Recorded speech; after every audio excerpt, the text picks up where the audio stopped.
عزیزان گرامی، آئیے حدیث پاک کے اندر آپ کو لے چلتے ہیں اور باقاعدہ سیر کراتے ہیں کہ اللہ کے نبی نے اپنے زبان مبارک سے یہ ارشاد فرمایا ہے کہ مجھے نہیں معلوم۔ صحیح مسلم حدیث جبرائیل، وہی حضرت جبرائیل علیہ الصلوۃ والسلام تشریف لائے اور دو چار سوالات کیے، پہلا دوسرا تیسرا کہ ایمان کیا ہے، احسان کیا ہے، اور اسی طرح اسلام کیا ہے۔ پھر آخر میں انہوں نے پوچھ لیا کہ قیامت کب واقع ہونے والی ہے۔ اللہ کے نبی صلی اللہ علیہ وسلم کا جواب پوائنٹ ٹو بی نوٹڈ، رضا خانیوں کان کے پردے کھولو اور دکان کے دروازے کھولو اور سنو کہ اللہ کے نبی صلی اللہ علیہ وسلم نے ارشاد فرمایا تھا کہ یہ قیامت کا وقوع غیب کی ان چیزوں میں سے ہے جن کو اللہ کے علاوہ کوئی نہیں جانتا۔ صحیح مسلم کی روایت صاف منع کر دیا، غیب کی ان چیزوں میں سے ہے جن کو اللہ کے سوا کوئی نہیں جانتا۔ پھر یہ آیت اللہ کے نبی صلی اللہ علیہ وسلم نے تلاوت فرمائی، سورہ لقمان کی آخری آیت جو ابھی آپ کو بتا دی گئی، یہ اسی کی تشریح ہے۔ آگے چلیے، صحیح مسلم حدیث نمبر 439، اس کے اندر اما عائشہ رضی اللہ تعالی عنہ خود بیان کرتی ہیں، انہوں نے 3 باتوں کا ذکر کیا ہے اس حدیث کے اندر۔ پہلی بات انہوں نے کہی کہ جو شخص یہ کہے کہ اللہ کے نبی نے اللہ کو دیکھا ہے، اس نے اللہ اور اس کے رسول پر جھوٹا بہتان بانا۔ پہلی چیز انہوں نے انکار کر دیا۔ دوسری چیز انہوں نے کہا کہ جو شخص یہ کہے کہ اللہ کے نبی نے اللہ کی کتاب میں سے کسی چیز کو چھپا لیا ہے، کسی بات کو، کسی علم کو، کسی احکام کو چھپا لیا ہے، اس نے اللہ اور اس کے رسول پر جھوٹا بہتان بانا، جھوٹ ہے، وہ کذاب ہے۔ اور آخری چیز اما عائشہ فرماتی ہے، رضا خانیوں سنو کیا فرماتی ہیں حدیث کے اندر، وہ فرماتی ہیں کہ جو شخص یہ کہے کہ اللہ کے رسول صلی اللہ علیہ وسلم یہ بتلا دیتے ہیں کہ کل کیا ہوگا، یعنی غیب کی خبر وہ دے دیتے ہیں، پہلے سے بتا دیتے ہیں کہ کل کیا ہوگا، اس نے اللہ کے اوپر جھوٹا بہتان بانا ہے۔ اما عائشہ نے صاف انکار کر دیا اور یہ کہا، اما عائشہ فرماتی ہیں کہ اللہ تعالیٰ نے یہ ارشاد فرمایا ہے کہ زمین اور آسمان میں کوئی ایسا نہیں جو غیب کی خبر بتا دے سوائے اللہ کے۔ یہ حضرت عائشہ رضی اللہ تعالی عنہ کا فرمان ہے، یہ ہمارے اور آپ کے اقوال نہیں ہیں۔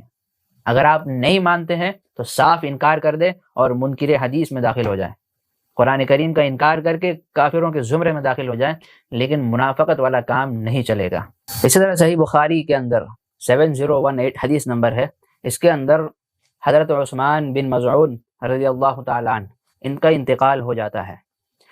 ان کے انتقال کے بعد جب آپ علیہ الصلوۃ والسلام گھر تشریف لاتے ہیں تو ابو سعید کا کہنا یہ ہے کہ تمہارے لیے خیر کا معاملہ ہوگا، تمہارے ساتھ خیر کا معاملہ ہوگا، تمہیں عزت بخشی جائے گی۔ آپ علیہ الصلوۃ والسلام نے ارشاد فرمایا کہ تمہیں کیسے معلوم؟ انہوں نے کہا کہ بخدا مجھے معلوم نہیں ہے۔ پھر آپ علیہ الصلوۃ والسلام نے ارشاد فرمایا تھا کہ میں اللہ کا رسول ہوں، اس کے باوجود مجھے بھی نہیں معلوم کہ میرے ساتھ اور تمہارے ساتھ کیا معاملہ کیا جائے گا۔ یہ اللہ کے رسول نے صاف انکار کر دیا کہ میں رسول اللہ ہونے کے باوجود مجھے نہیں معلوم کہ کیا معاملہ ہوگا۔ اس کے بعد ام العلا کہتی ہیں کہ میں نے لوگوں کی خیر بیان کرنا ہی چھوڑ دیا، اب میں لوگوں کے متعلق کوئی باتیں نہیں کرتی، کوئی تبصرہ نہیں کرتی۔ یہ بھی غیب کی نفی کے اوپر یہ بہت صحیح حدیث ہے، اس سے ہمیں تقویت ملتی ہے۔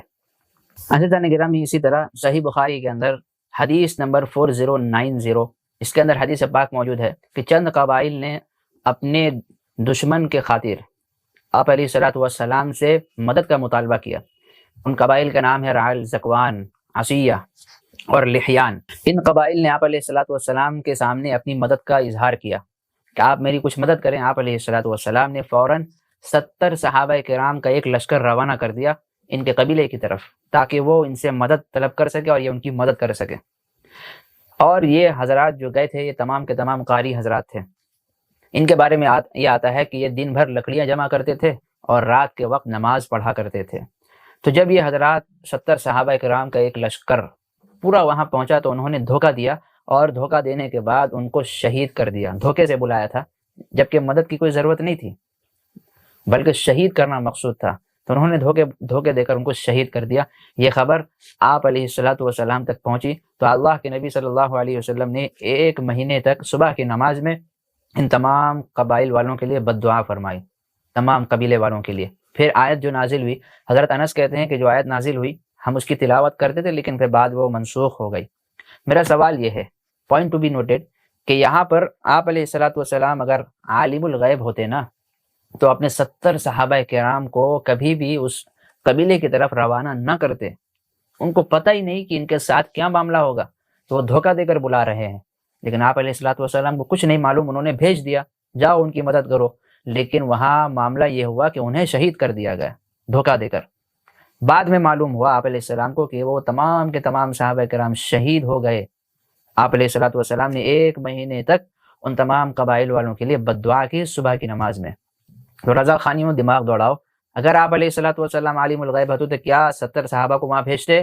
نہیں نا، نہیں بھیجتے۔